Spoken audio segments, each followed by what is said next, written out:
2022 CR 3263 for the offense of assault, family, household, impeding breath or circulation on November 7, 2022 for a period of 3 years. Is that you? You're gonna need to speak up. All right, state. Yes, sir. Your Honor, we're here this afternoon on the state's motion to enter adjudication of guilt. Right off the bat, the judge dives into Samuel's probation violation. This isn't just a small slip-up. Missing multiple months of probation check-ins is a serious breach. And notice how calm the courtroom feels right now. That's the calm before the storm. What do you think? Is this negligence or a cry for help? Guilt and revoke committee supervision. Sorry, maybe go on for just 1 second. Yes, Violation of condition number 4. just 1 second. Guys, we're on the record, so if you could not talk behind the court reporter because it makes it difficult for her to hear. All right, you may proceed. Yes, sir. Violation of condition number 4. In Bear County, Texas, the defendant, Samuel Ramirez, then and there failed to report to the supervision officer as directed for the months of July, August, October, and November 2024, and violation of condition number 4. How do you plead to that? True or not true? True. We'll waive the remaining violation, Your Honor. Any objection to the state's waiver? No objection, Your Honor. All right, did you understand by pleading true to violation of condition number 4, the court could find it true, grant the motion, find you guilty, sentence you up to 10 years in the prison and up to $10,000 fine? Knowing that, do you still wish to plead true to violation of condition number 4? Court will find violation of condition number 4 true. Is there proposed agreement? State, what are you requesting? Your Honor, state's requesting 2 years imprisonment. This in TDC. Your Honor, we're asking for the court to alter and amend the conditions of probation. Mr. Ramirez realized that he made a bad mistake of not showing up for probation. He had transportation problems, but he acknowledges that he should have gone to probation. When he was arrested on this case, Your Honor, the victim on the case is the complaining witness is his sister. He was living with his sister and his mom. After this incident, he moved out and went to live with his dad, which mom and dad are divorced. And that was kind of one of the problems that arose, Your Honor, which Mr. Ramirez has mental health issues. I believe that he was scheduled to have a make evaluation, which I don't think ever took place. The family confirms that there's serious mental health issues. Mr. Ramirez has problems holding a job. However, Mr. Ramirez, which he's in court here with Mrs. Ramirez, they're separated, they're divorced, but they're both here. He has What is his relationship with Amanda Ramirez? brother and sister, Okay. and she doesn't want him to go to prison.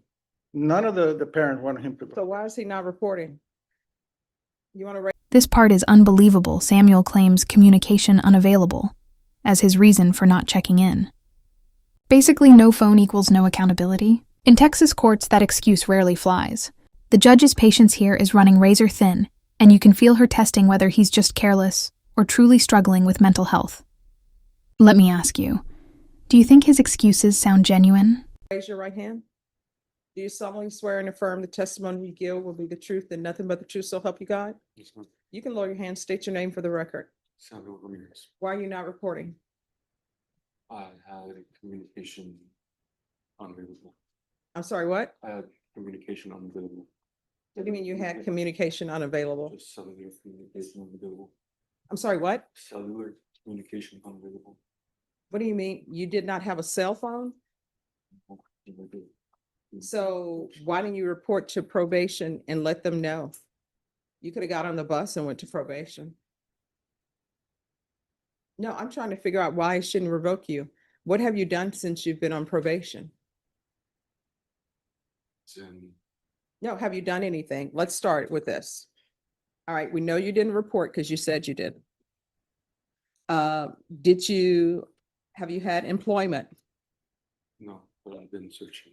I'm sorry, what? No, but I've been searching for employment. All right, so that's been since 2022. So you haven't had employment since 2022 and you've been searching for employment? All right. Did you do any of your community service hours? Yes, ma'am. So you've done some community service hours, or you go somewhere and you work for free. You've done that? I believe it was paid on, All right. Did you pay that because you didn't have employment? Who paid that for you? off. All right. So did you complete the hostility and aggression course? Did you abide by field visits? No, in person. Oh, So- you said include visits? Field visits, Yes. that's where people come out to your house. No, I mean, did probation come out to your house and visit you? All right. So, I mean, he hasn't done anything since 2022, and it's 2025. And I think it goes back to the mental health issues, Your Honor. Well, I mean, how can anybody help him if he doesn't show up to be helped? Yes, well, Your Honor, additionally, at the beginning of this month, we picked up 2 new charges there at large and unindicted cases for assault, choking second, and aggravated assault with a deadly weapon. The complainant, the alleged victim on that incident, Your Honor, is Mr. Ramirez. He decided not to, he doesn't want to file any charges against his own son. He doesn't want him to go to prison either. Well, He's in court here also this morning, he's been here this morning, all morning. all right, I'll hear from his father, but my problem is he hasn't done anything. Nobody can help somebody if they don't want to even do the minimum, and the minimum is showing up, and he hasn't done anything on probation. And maybe part of the problem is the family, instead of having him do his community service hours, they're paying for it. I mean, if you want to call him as a witness, I'll keep an open mind and listen to him.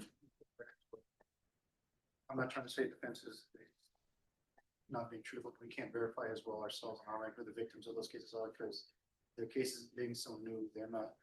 Oh, no, that's fine. I just want to, if he wants to come and testify, I'll call Mr. Ramirez to the, all right. Hello. Can you raise your right hand for me, please? Do you solemnly swear or affirm the testimony you give will be the truth, and nothing but the truth, so help you God? I do. I'm a little hard of hearing also. Okay, no problem. You can lower your hand if you'll state your name for the record. Efren Ramirez. All right, what do you want to tell me about your son? He's been a good son until a couple of years ago when he started changing, isolating himself, not talking to friends, not talking to family, not going out, not communicating.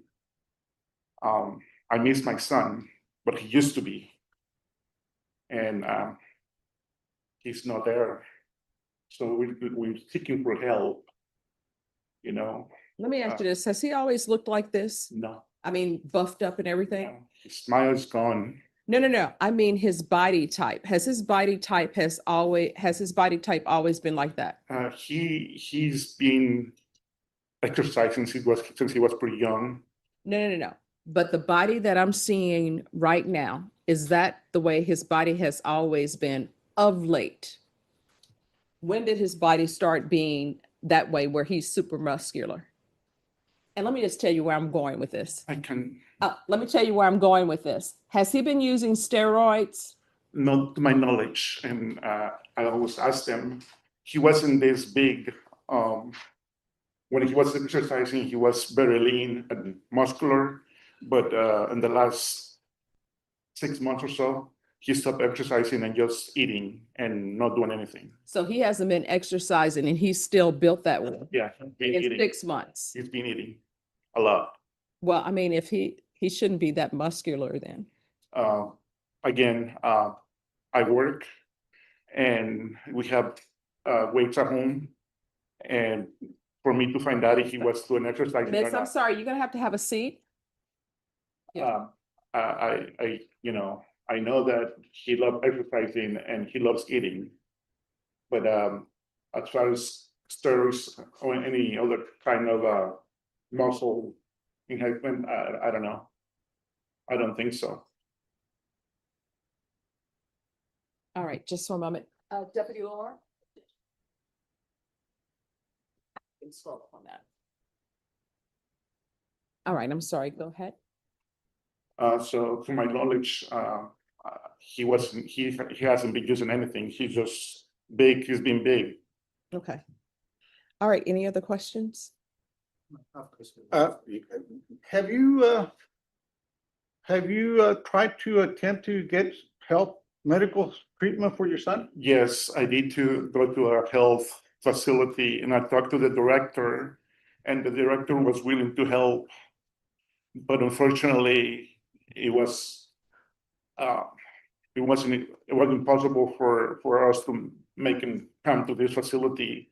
And the director said that the only way that she would be able to help is again, if he was back in here or back in jail, then she will come and request to give him some sort of help.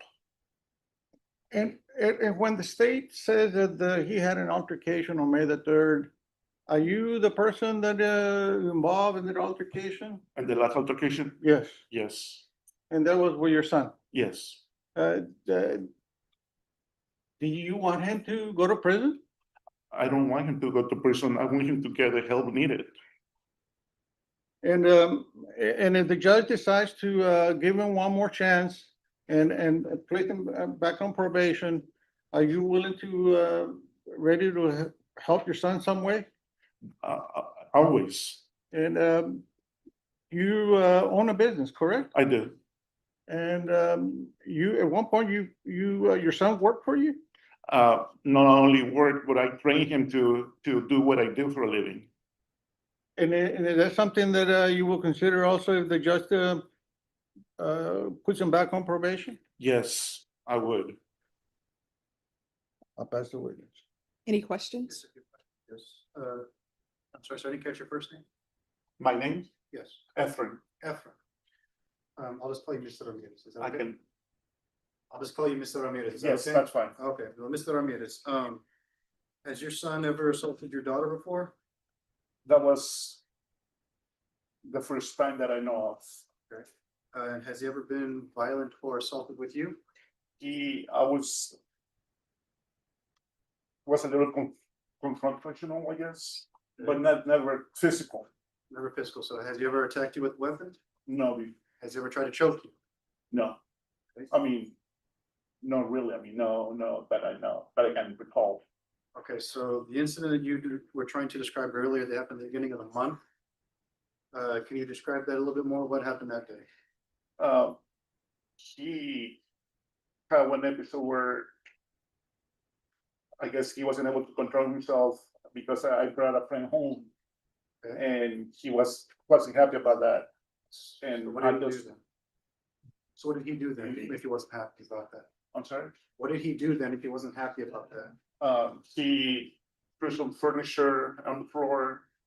And I just told him that, you know, what the issue was, and he wasn't communicating with me, so I don't know what was going on with him.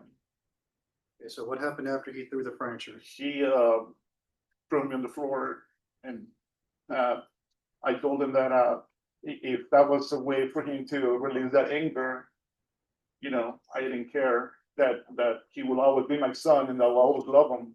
I understand. But you said he threw you on the floor? Yeah. How did he throw you on the floor? I'm sorry? How did he go about throwing you on the floor? Well, I can't recall exactly, but Well, let me help you out here. Did he grab you yes, with both hands? I can't recall, but I know that I was on the floor. Okay, so he grabbed you and somehow you ended up on the floor. Right. Okay. What happened after he threw you to the floor? He punched me. Punched. How many times did he punch you? I cannot recall. Where did he punch you? In the face. How many times? Or was it open hand or closed fist? Again, I cannot recall. Okay. Did he do anything else after that? Roll around and I started defending myself. Okay, so you wrestled for a little bit? Yes, Okay. And what did you do to defend yourself? just tried to push him away from me. Were you able to do so? Yes. Okay. And what happened after you pushed him away from you? He just got up and left, and I was left there. Okay, left what, the home? Yes. And what's the address of that home? Your address. My address, With your wife? again, only raising his voice, or just, you know, being tough, but nothing like that. So he's been tough to your wife? Just trying to confront Objection, her, Your Honor, but he has never no physical. personal, objection, Your Honor, he has no personal knowledge about what's happened to the wife. They don't live together. Well, the foundation has to be laid if he has seen anything. Seen any time? No, Okay, I haven't. all right. You testified earlier that if the judge granted him probation again, gave him a second chance, you'll try and give him the help that he needs. Yes, But why couldn't that help be given to him before? because he wasn't willing to get the help. So I do want some sort of a plan or a recommendation to get him the help he needs. And you think he'd be willing to do that now? I cannot tell you, I cannot tell the future. I want him to, You're wanting him to, but you don't know if he wants to, is what you're saying. that's what I'm hoping for. Okay. I have no further questions. I'll pass the witness. Any questions? No further question for this witness, Your Honor, but I do want to call Mrs. Ramirez to. Okay. All right. Thank you so much for coming in and giving me some insight into your son. Thank you. Mr. Ramirez? All right. Do you want to raise your right hand? Do you solemnly swear or affirm the testimony you give will be the truth and nothing but the truth, so help you God? Yes, All right. You can lower your hand, state your name for the record. Lisette Ramirez. All right. You may proceed. Yes. If it helps her, she can put her bag on. Yes. Thank you. Thank you, Rick. You're welcome. All right. You'll need to keep your voice up so that the court reporter can hear and so that I can hear. Yes, ma'am. All right. What do you want to tell me about your son? My son is a wonderful son. My son changed after my divorce. Unfortunately, I am responsible to see my son go down this way. So what is his issue? My son. How old is he? angry. My son is just turned 29 and here last week. I truly believe that I have a great son and he needs to let that anger go. And he can be productive in this life and be useful to people like I am. I take care of elderly people every day. I love people.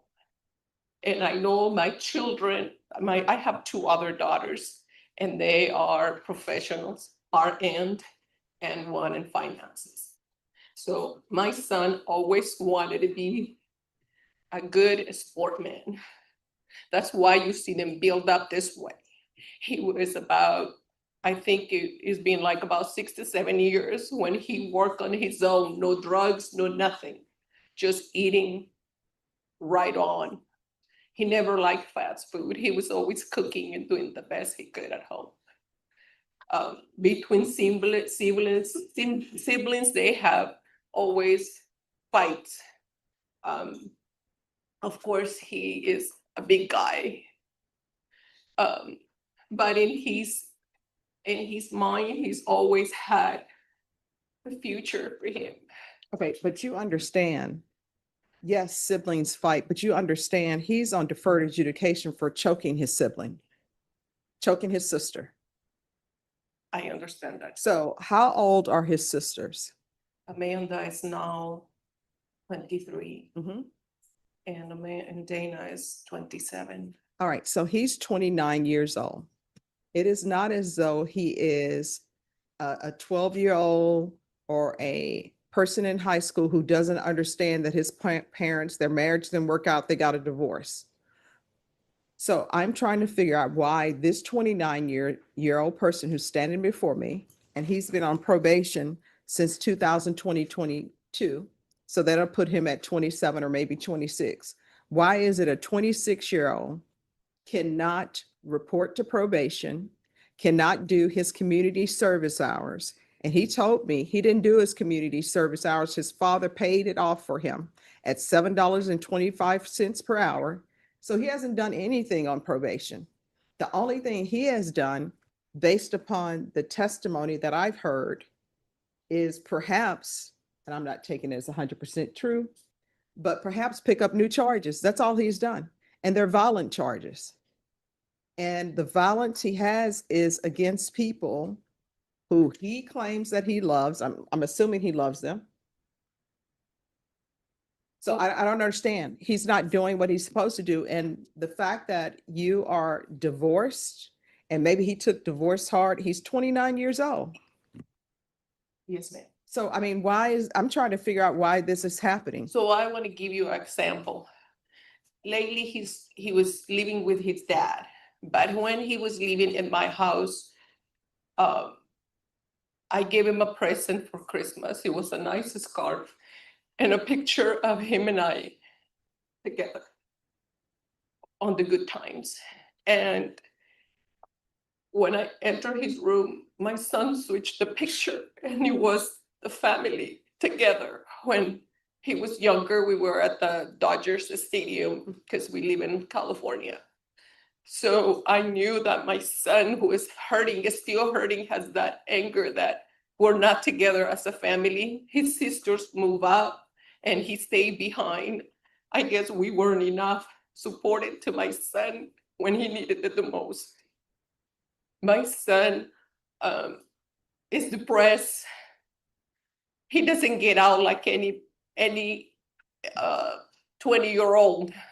Everybody wants to go out party, not my son. My son is in a dark room or either on his phone, watching TV. Nothing motivates my son. This is not normal. I truly believe there is something that my son needs that needs to be balanced in life. And I'm sure there is something out there. I am praying to God that there is, because my son does not believe in jail. I am asking for help. I'm devoted to take care of people. So I'm not expecting, but I'm hoping that my son gets to be somebody. I've been contacting people about what is it called, Dianetics, to see what can benefit my son, reading a book that can lift my son so that he can be somebody, improve the world, that he can be whatever he wants to be in this world. Are you willing to accept your son into your house?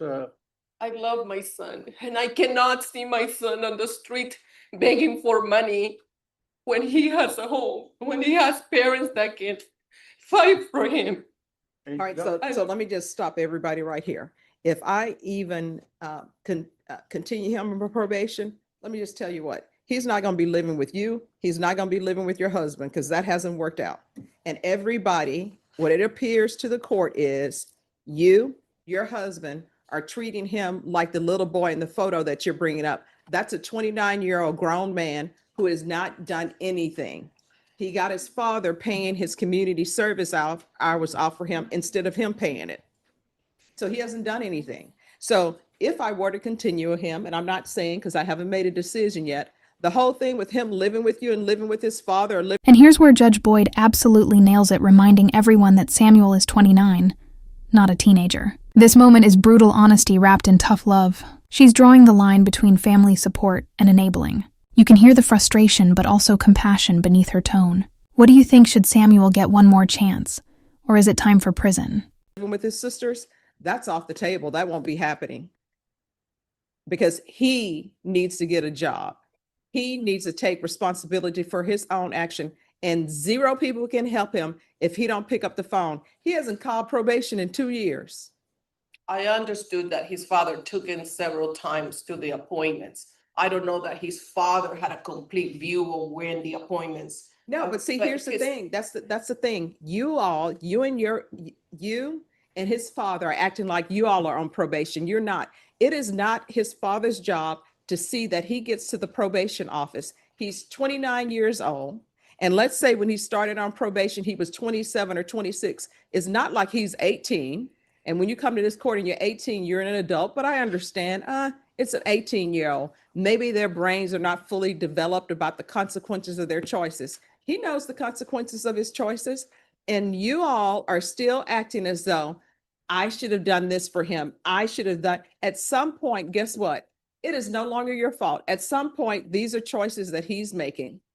Is he gonna be 55 years old and you all are coming up in here 90 or however old you're gonna be saying, you know what? He's still, it's the breakup that we had. He still can't handle it. At some point, his choices are his own. It's not anybody else's choices. It's not his dad's choice. It's not your choice. And what I can tell you is, if I were to continue him on probation, he's not living with you. He's not living with his father. He's a grown man.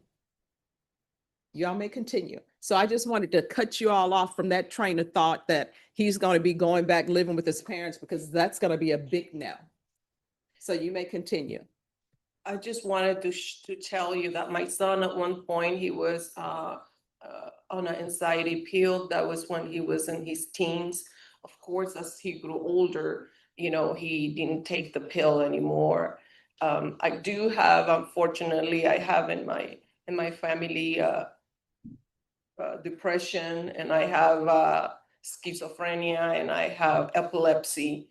So I know there's somewhere in the line some imbalance for my son to be acting this way. It's not just we're making it up or we're trying to cover up my son. All I right. just wanted to bring it to your attention. No, I appreciate your insight. State, any questions? Mrs. Ramirez? Yes. A few questions for you, if you don't mind. You mentioned earlier that you believe this all began when you had a divorce. Is that correct? Yes. Do you remember what year it was you got divorced? I got divorced, I believe, in 2011. 2011. Okay. Yeah. So you feel he's been acting this way since 2011? It's slowly but surely it has, I think, it slowly but surely got up there. Okay. When did you notice it started to increase? I started to notice when my son came back to San Antonio, because he had left after college to Oklahoma and came back. Did he come back? Do you remember the year? I can't remember the year. That's fine. You mentioned earlier that you feel that he's depressed. Yes. When did you first notice that? I noticed when, like I said, he came back from Oklahoma, he got a job, and then he had a very nice car, and he had an awful accident. Well, my son fainted over here by the airport, and his car got totaled. And Do you think the accident had something to do with his mental state as well? could have been. Okay. Did you ever try and get your son help? When he went to a cardiologist, and they checked him up really quick, but was nothing like really Well, mental. I was like to Excuse say, me. I should have probably asked a better way. Did you ever try and get your son help for his mental health issue in the past? Well, by that time, my son was already growing. I couldn't take him by the hand. Did you That's the suggest issue anything? we're having. All right, but did you ever suggest to him that maybe he could use some mental health help? Yes. Okay. Yes. Has he ever formally been diagnosed with depression by a doctor or anything No. like that? No. Okay. Has he ever been aggressive with you in any way, physically? No. Okay. I'll pass the question. Well, I got just one question. Has he ever been aggressive with other people in the community? No neighbors, no nothing. Not even the policeman when he came to pick him up. Nothing. No further questions. All right. Thank you so much for coming in Thank and talk you. with me.